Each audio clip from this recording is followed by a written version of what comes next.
সরকারি কর্মকর্তা এবং কর্মচারীদের জন্য যথাসময়ে জাতীয় পে স্কেল ঘোষণা এবং বাস্তবায়ন করা হবে। দীর্ঘ প্রতীক্ষিত নবম পে স্কেল বাস্তবায়ন নিয়ে সরকারি কর্মচারীদের মধ্যে যখন উদ্দীপনা তৈরি হওয়ার কথা, তখন এক নতুন গাণিতিক সমীকরণ ও আশঙ্কাই তৈরি হয়েছে চরম উদ্বেগ। সরকারের নীতিগত আলোচনায় মূল বেতনের 50% বৃদ্ধির প্রস্তাব থাকলেও এর বিনিময়ে বর্তমানের 5% বিশেষ প্রণোদনা বাতিল হতে পারে, এমন আভাসে সাধারণ কর্মচারীরা একে দেখছেন শুভঙ্করের ফাঁকি হিসেবে। বিশ্লেষণ করে দেখা যাচ্ছে, মুদ্রাস্ফীতির বাজারে এই পরিবর্তন অনেকের জন্য স্বস্তির বদলে অস্বস্তির কারণ হয়ে দাঁড়াতে পারে।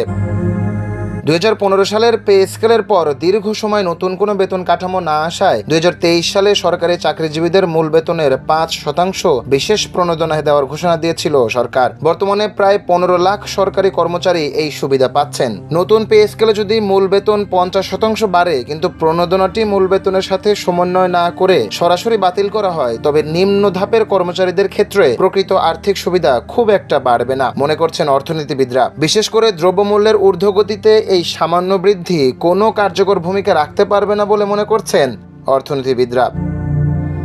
পে স্কেল বাস্তবায়নের ক্ষেত্রে একটি বড় দুশ্চিন্তার জায়গা হলো বাড়ি ভাড়া ও চিকিৎসা ভাতা। সাধারণত মূল বেতন বাড়লে বাড়ি ভাড়ার হার একই থাকলেও টাকার অঙ্কে তা বাড়ে, কিন্তু বর্তমানে আলোচনায় শোনা যাচ্ছে সরকার ব্যয়ের চাপ কমাতে ভাতার হার পুনর্নির্ধারণ করতে পারে। যদি মূল বেতন 50% বাড়ানোর শর্ত হিসেবে প্রণোদনা বাতিল এবং বাড়ি ভাড়া শতাংশ কমিয়ে দেওয়া হয়, তবে মাস শেষে একজন কর্মচারীর হাতে আসার টাকার পরিমাণ প্রত্যাশার চেয়ে অনেক কম হবে। এটিকেই কর্মচারীরা এক হাত দিয়ে অন্য হাতে নেওয়ার কৌশল হিসেবে অভিহিত করেছেন।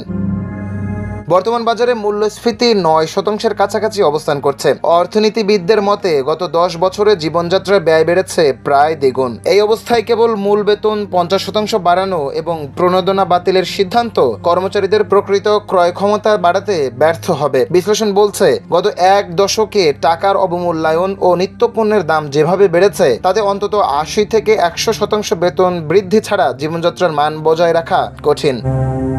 ইতিমধ্যে বিভিন্ন সরকারি কর্মচারী সংগঠন দাবি তুলেছে যে কোনোভাবেই প্রণোদনা বাতিল করা যাবে না। তাদের দাবি 5% প্রণোদনাকে আগে মূল বেতনের সাথে সংযুক্ত করতে হবে, এরপর তার উপর ভিত্তি করে নতুন পে স্কেল নির্ধারণ করতে হবে। অন্যথায় কেবল 50% বৃদ্ধির ঘোষণা হবে একটি চতুর হিসাব, যা কর্মচারীদের আর্থিক সংকটে কোনো স্বস্তি দেবে না। দাবি পূরণ না হলে রাজপথে আন্দোলনের হুঁশিয়ারিও দিয়ে রেখেছেন তারা।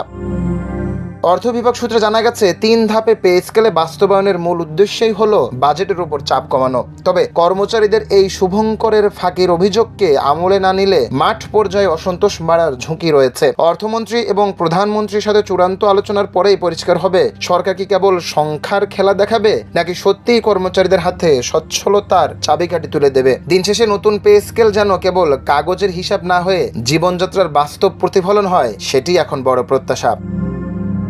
ডেস্ক রিপোর্ট, সোনালী নিউজ।